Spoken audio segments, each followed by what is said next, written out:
Let us begin.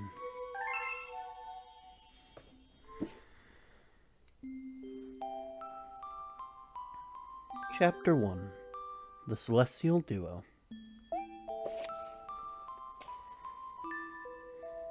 Our story begins a very, very long time ago, with a young girl. One day, the girl spotted a rusted spaceship holding a small star child.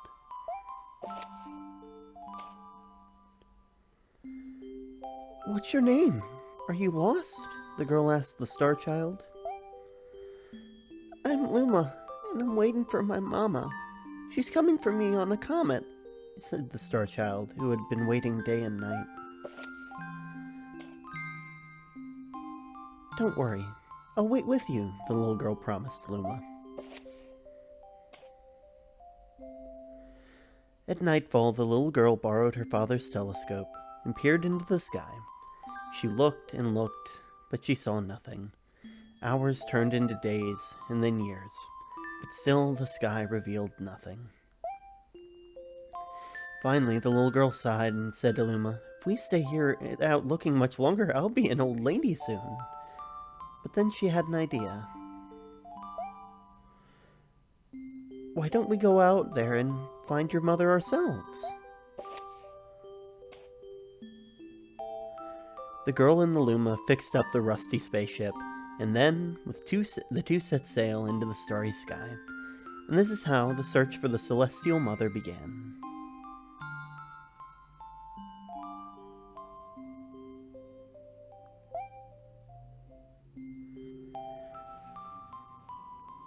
Chapter 2. Starbits. Days passed with no sight of the comet, or even a single planet. Instead, asteroids extended to as far as the eye could see. "If I had known it was going to take this long, I would have packed more jam," said the little girl above the rumble of her belly. Before they left, she had packed the essentials: telescope, butterfly net, stuffed bunny, bread, milk, jam, and apricot-flavored tea. But I forgot to bring water. At this, Luma burst into gales of laughter as the girl began to pout. "As long as I have starbits, I'll be fine," said Luma. "Want some?" The little girl couldn't stay mad after hearing this. Luma continued to laugh, and the girl couldn't help but join in. "All right, maybe just a nibble." Leaning far out of the ship, the pair began to collect starbits with the girl's net. They almost fell out a few times, but they kept on collecting. The starbits tasted like honey.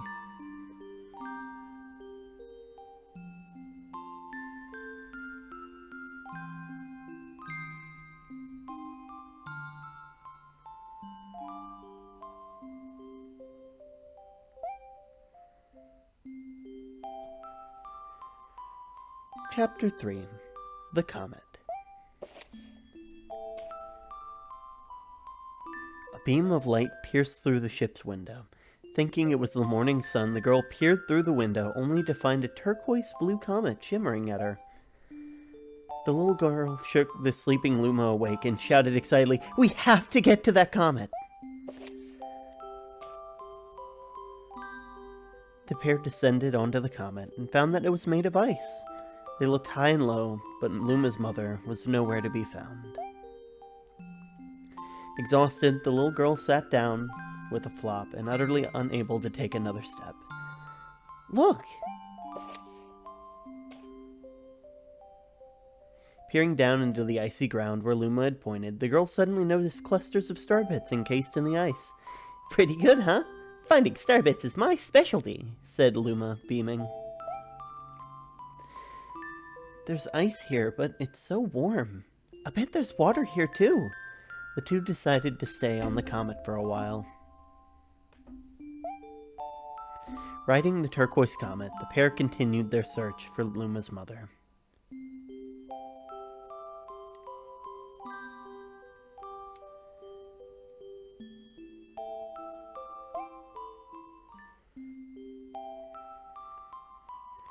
Chapter 4. The Dream.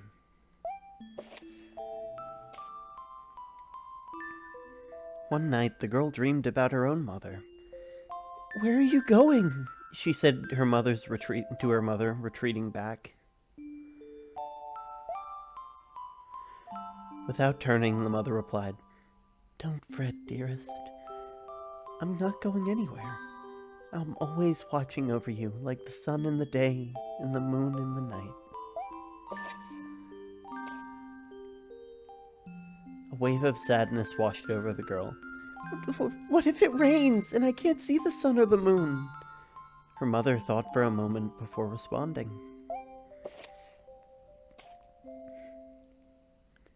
"I'll turn into a star in the clouds and wait for your tears to dry."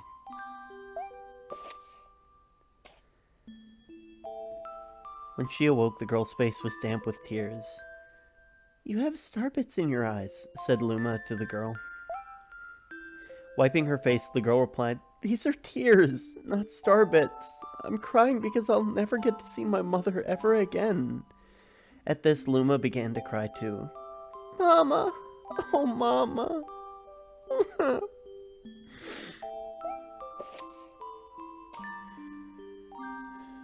The pair traveled the starry skies, and though they encountered many other comets, not one of them held Luma's mother.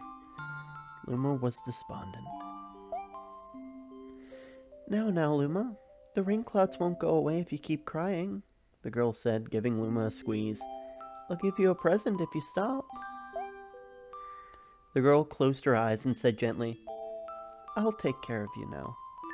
With these words, she felt a small spark in her heart. Chapter 5. Home.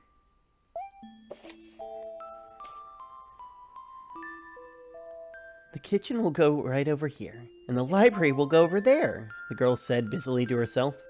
"We'll put the gate here." Ever since the girl took Luma under her care, she had been bustling about at a feverish pace. It's a lot of work, but it's worth it to make a happy home. It turned out that starbits weren't the only thing buried in the ice. There were tools and furniture unlike any they had ever seen, and the girl used them to build a home. Looking at the completed house, Luma remarked, "Don't you think it's awfully big for just the two of us?" With a library, bedroom, kitchen, fountain, and gate, it was certainly spacious, but still something seemed missing. "If only my father and brother and mother were here," the girl said wistfully. Indeed, the house was too large for the two small residents. That night, clutching her favorite stuffed bunny close to her heart, the girl fell asleep in the starship.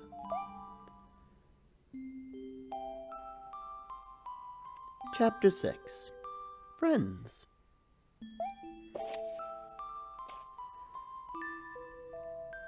Then one day, while the girl sat sipping tea, a tiny apricot-colored planet appeared on the horizon.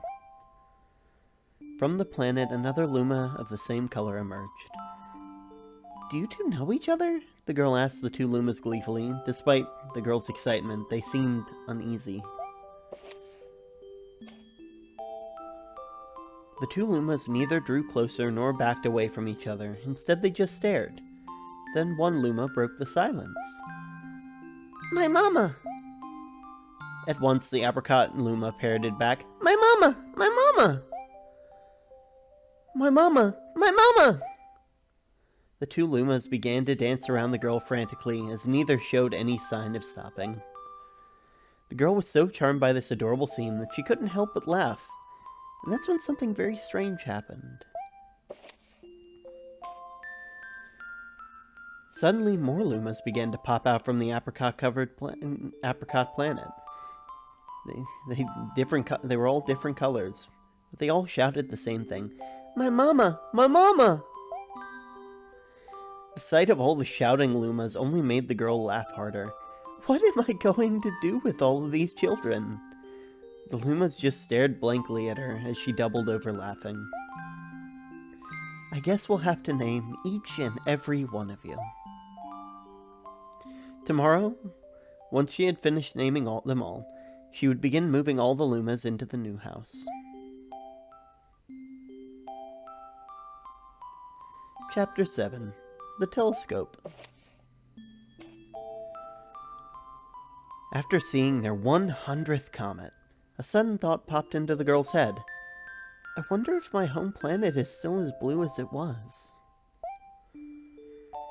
That's when she remembered her father's telescope. Peeking into the telescope, a tiny blue dot floated into sight. It was smaller than a starbit. How strange. It's so far away, but it feels so close. She twisted the knob on the telescope, and the blue dot grew until she could make out the grassy hill, dotted with flowers. It seemed very familiar to her. Zooming even closer, a terrace on the hill came into view. I used to go stargazing there when I lived on my home planet.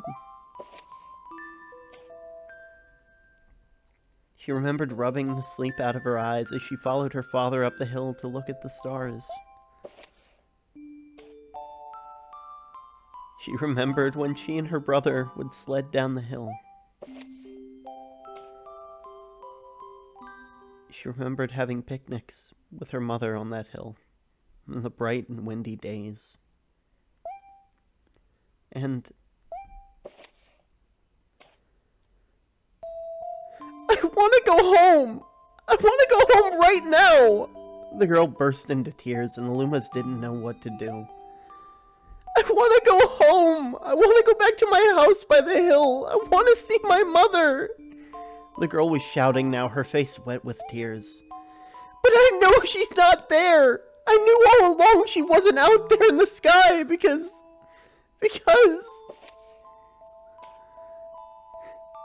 She's sleeping under the tree on the hill.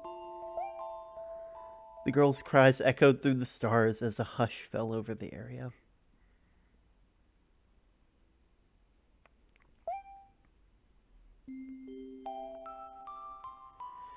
Chapter 8. The Wish.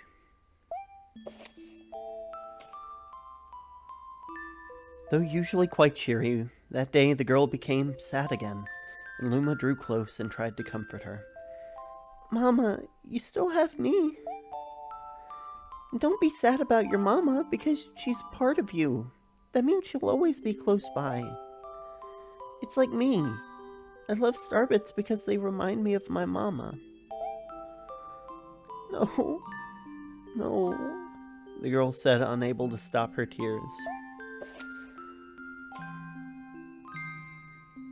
A lonely look flickered across Luma's face, but was soon replaced by a wide grin. I have an idea. I'll transform into a comet, a soaring comet that can carry you on that journey. With that, Luma, trailing bands of white, soared high into the sky, and just as quickly started to plummet back down. Kaboom! Kaplam! The ground shook, and the bright light poured out from the crater that the Luma had created.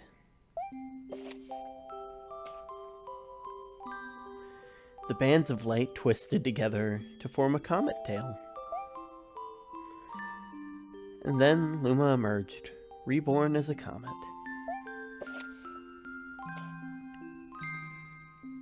The girl's eyes could scarcely...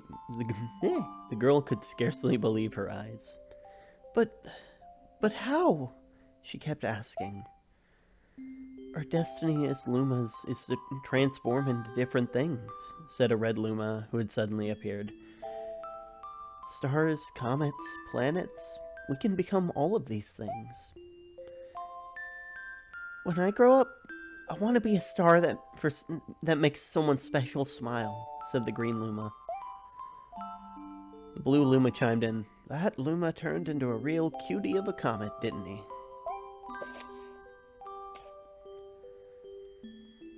All of the Lumas together said, No more crying, Mama. No more crying. Thank you, said the girl in a whisper as she pulled the Lumas close and hugged them. From that day on, Starbits no longer fell from the girl's eyes. The comet set forth for the girl's home planet, its long tail blazing proudly behind it. The final chapter. Family.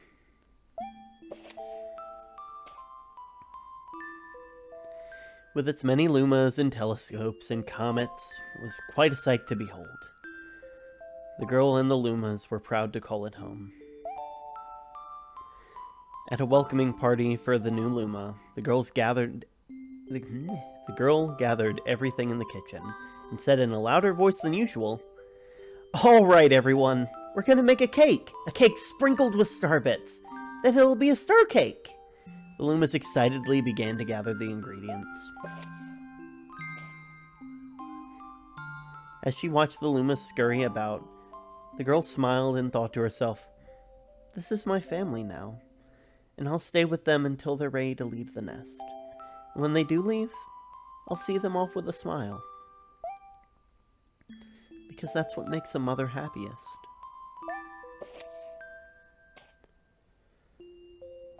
That night, when the girl lay down to sleep, a soft light enveloped her and reminded her of the blue planet she once called home. But it would be nice to return home once every 100 years to nap in my favorite sleeping nook.